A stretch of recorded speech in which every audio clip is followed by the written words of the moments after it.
आपकी सभी मनोकामनाएं पूरी होंगी। तो इसीलिए कमेंट में शिव गुरु के चरणों में प्रणाम ओम नमः शिवाय जरूर लिखें। प्रिय गुरु बहनों, एक गांव के बाहर एक भव्य और विशाल शिव मंदिर स्थित था। उस मंदिर में प्रतिदिन शिव चर्चा, भजन, पूजन और भगवान की कथाएं होती थी। श्रद्धालु भक्त, शिष्य शिष्याएं, गुरु भाई, गुरु बहन सभी वहां एकत्रित होते और बड़े प्रेम से भगवान शिव का गुणगान करते। एक दिन की बात है, मंदिर में जब शिव चर्चा चल रही थी तो उसी समय एक जंगल से नाग और नागिन का जोड़ा भ्रमण करते हुए वहां आ पहुंचे। जब उनके कानों में भगवान शिव की चर्चा सुनाई दी तो वे मंत्र मुग्ध हो गए। वे वहीं रुककर भक्ति भाव से शिव चर्चा सुनने लगे। वहां भजन, कथा और आरती का इतना भव्य वातावरण था कि नाग नागिन भी शिव भक्ति में लीन हो गए। अब चर्चा समाप्त होने के बाद वे दोनों अपने स्थान की ओर लौटने लगे, लेकिन रास्ते में कुछ दूर जाते ही एक नौजवान लड़का अपने रिक्शा से वहां आया और अनजाने में उसके ऑटो रिक्शा के पहिए के नीचे नाग कुचलकर मर गया। नाग की वही मृत्यु हो गई। अब नागिन यह देखकर अत्यंत दुखी और क्रोधित हुई। वह इच्छाधारी नागिन थी। उसने उस लड़के को श्राप दे दिया कि जैसे तूने मेरे पति की मृत्यु की है, वैसे ही जिस दिन तेरी शादी होगी और तू अपनी पत्नी के साथ प्रेम पूर्वक रहेगा, उसी दिन मैं तुझे डस लूंगी। तू मरेगा और तेरी पत्नी भी विधवा होगी। जैसे तूने मुझे अकेला कर दिया, वैसे ही मैं तेरे पत्नी को भी कर दूंगी। हे गुरु बहनों, यह कहकर नागिन मरे हुए नाग के शरीर को लेकर वहां से चली गई। अब उस लड़के का मन बहुत दुखी हुआ। वह चिंता और भय से भर गया। घर लौटा। उसने यह बात किसी को नहीं बताई, न अपने माता पिता से कही, क्योंकि वह अपने माता पिता को चिंता में नहीं डालना चाहता था। अब समय बीतता गया, वह लड़का और सयाना हो गया। लेकिन जब माता पिता ने उसका विवाह करना चाहा तो उसने मना कर दिया।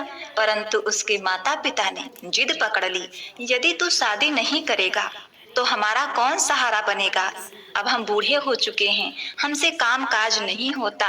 और उसकी माँ कहती, मैं जीवन भर कब तक तुझे बनाकर खिलाती रहूंगी, मुझे दिखाई नहीं देता, हाथ से काम नहीं होता। हे गुरु बहनों, माँ ने यहाँ तक कह दिया कि जब तक बेटा शादी के लिए तैयार नहीं होगा वह अन्न जल ग्रहण नहीं करेगी। बिना अन्न पानी के लड़के की माँ ने हठ पकड़ लिया। पुत्र माता पिता के प्रेम और त्याग को नकार नहीं सका और भारी मन से विवाह के लिए तैयार हो गया।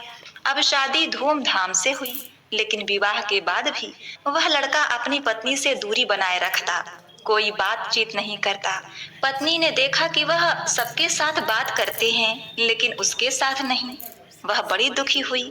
मन ही मन उसने कई बार सोचा कि क्या मैं उन्हें पसंद नहीं हूँ, क्या किसी और से वे प्रेम करते हैं, क्या मुझ में कोई कमी है।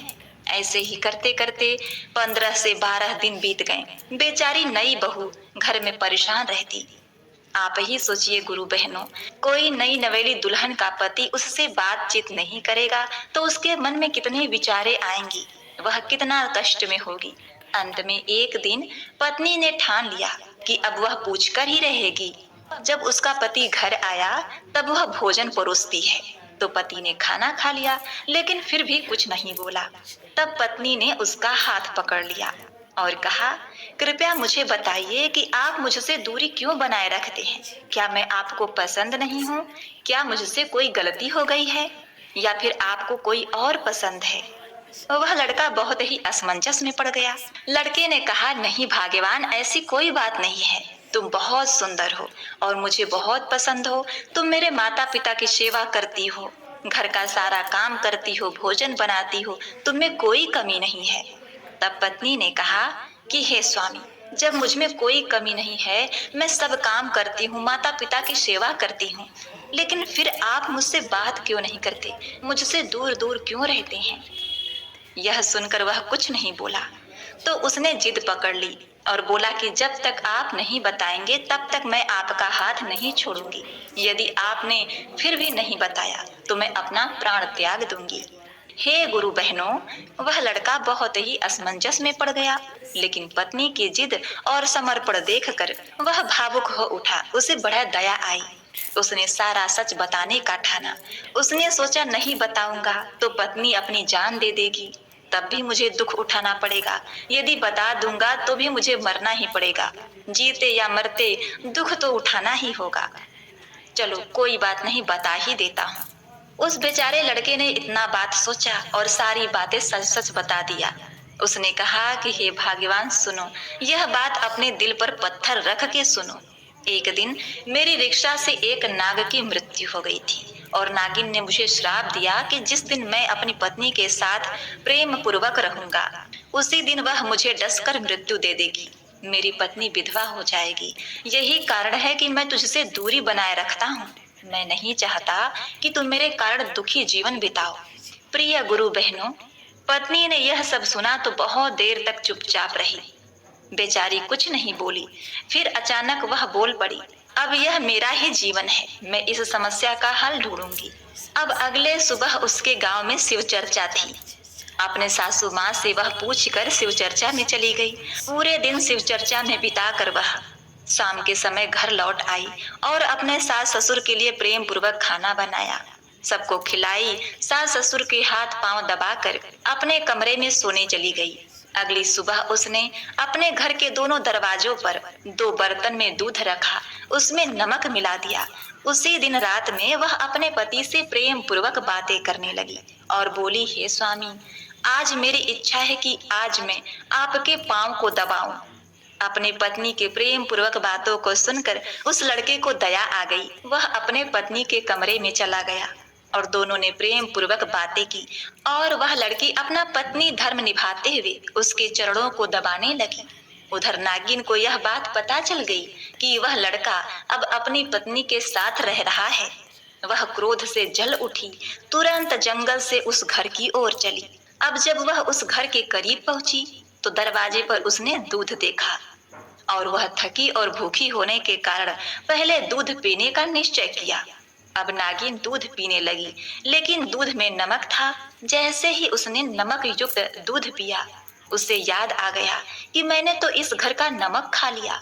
अब मैं इसके मालिक को कैसे डस सकूंगी? यह नमक हरामी होगी।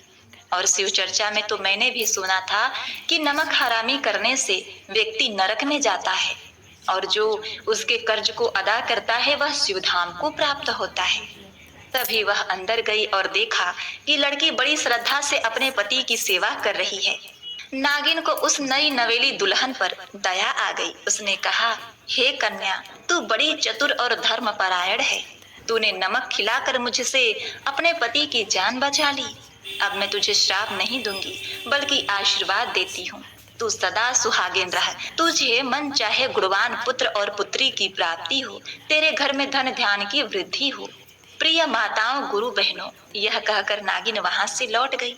पत्नी ने अपने पति को यह बताया और पति उसकी बुद्धिमत्ता से बड़ा ही प्रसन्न हुआ। अब उसके सास ससुर भी बड़े ही खुश हुए और बोले, वाकई में बहू तो बड़ी ही भाग्यशाली और बुद्धिमान निकली। उसने पूरे परिवार की रक्षा की। इसके बाद सास ससुर ने पूछा कि हे बहू, तुम्हारे मन में यह विचार कैसे आया?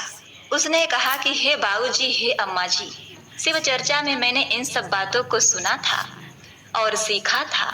यही सब बातें, यही कथा कहानियां आज मेरे काम आई है। सासू माँ, आज भी गांव में शिव चर्चा है, आप शिव चर्चा सुनने जाइएगा।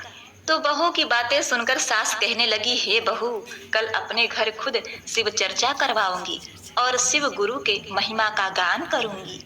अब उसके घर अगले दिन शिव चर्चा का कार्यक्रम आयोजित किया गया।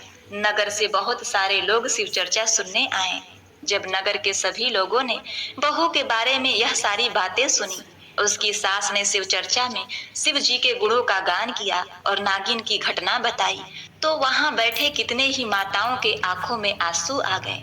सबने शिव गुरु का जोर से जयकारा लगाया और बोला, नमः पार्वती पते हर हर महादेव, जय भोलेनाथ। जय गणेश गिरिजा सुवन, मंगल मूल सुजान। कहत अयोध्या दास तुम, देहु अभय वरदान। जय गिरिजापति दीन दयाला, सदा करत संतन प्रतिपाला। भाल चंद्रमा सोहत नीके, कानन कुंडल नाग फनीके। अंग गौर सिर गंग बहाए, मुंड माल तन छार लगाए। वस्त्र खाल बाघंबर सोहे, छवि को देख नाग मन मोहे। मैना मातु की हवे दुलारी, बाघ अंग सोहत छवि न्यारी। कर त्रिशूल सोहत छवि भारी, करत सदा शत्रुन क्षयकारी। नंदी गणेश सोहे तह केसी, सागर मध्य कमल है जैसे। कार्तिक श्याम और गणराऊ, या छवि को कही जात न काऊ। देवन जब ही जाय पुकारा, तब ही दुख प्रभु आप निवारा। किया उपद्रव तारक भारी, देवन सब मिली तुम ही जुहारी। तुरत षडानन आप पठाऊ, लवनी में महामारी गिराऊ। आप जलंधर असुर संहारा, सुयश तुम्हारा विदित संसारा। त्रिपुरासुर सन युद्ध मचाई, सब ही कृपा कर लीन बचाई। किया तपहि भगीरथ भारी, पूर प्रतिज्ञाता सुपुरारी।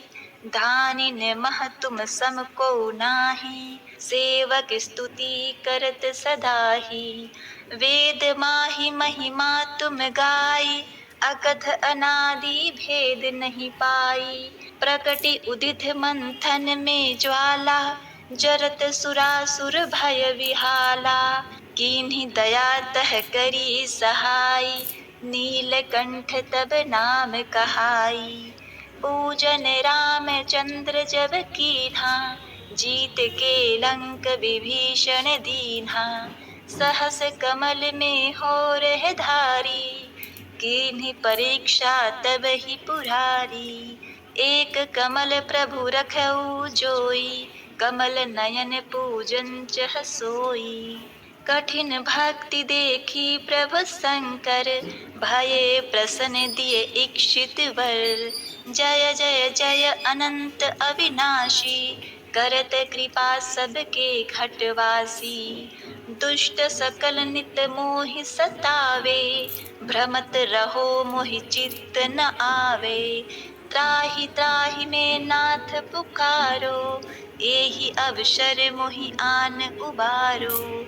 लय त्रिशूल शत्रुन को मारो, संकट ते मोहि आन उबारो। मात पिता भ्राता सब होई, संकट में पूछत नहीं कोई। स्वामी एक है आस तुम्हारी, आय हरहु मम संकट भारी। धन निर्धन को देत सदाही, जो कोई जाचे सो फल पाही। स्तुति के ही विधि करे तुम्हारी, क्षमहु नाथ अब चूक हमारी। शंकर हो संकट के नाशक, मंगल कारण विघ्न विनाशन। योगी यति मुनि ध्यान लगावे, शारद नारद शीस नवावे।